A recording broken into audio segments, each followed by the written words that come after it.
It is good to see you guys out too. I worry when I come to gigs now because we are going through some uncertain financial times at the moment. We could be about to have another global financial crisis, you know. A lot of people don't know what's actually going to happen in the world in the next 6 months or so. And, you know, you see it, a lot of uncertainty. Like Greece is in the shit, Europe's in the shit, America's in the shit. The only reason we're not in the shit is because we dig shit up and sell it to China and China buys that shit and that's all good. That could stop now. We've got this new budget. Tony Abbott's in, like, fuck.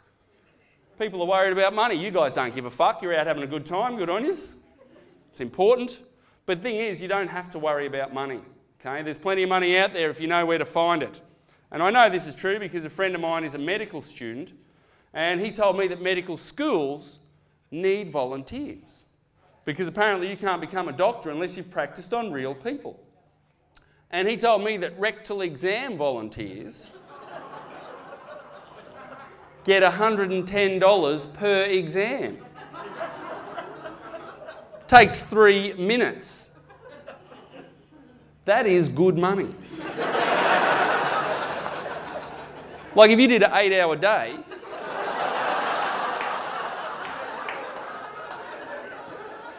if you did an 8-hour day, you would earn $16,000. If you did a 5-day week, that's 80 grand.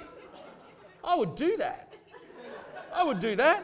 Like imagine your mortgage is due, you get a big power bill, you're trying to afford some groceries, you think, fuck, how am I going to knock all this off and still have a night out at the comics lounge?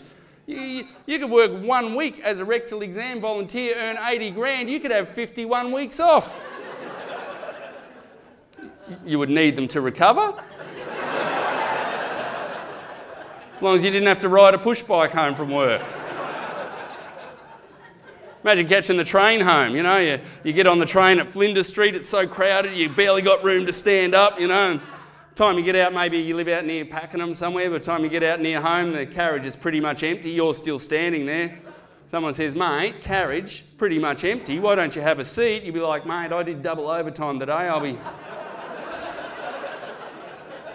be standing here for a few weeks, thanks very much. Hey, rectal exam volunteer, I was on the dole for about a year, that never came up once, not once.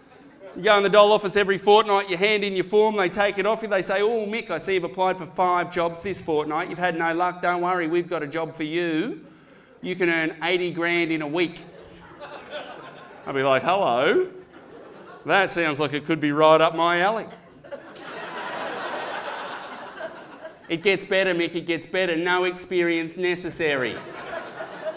I'll be like, well, I'm willing to do a course, but if you think we can get stuck straight in, let's go for it.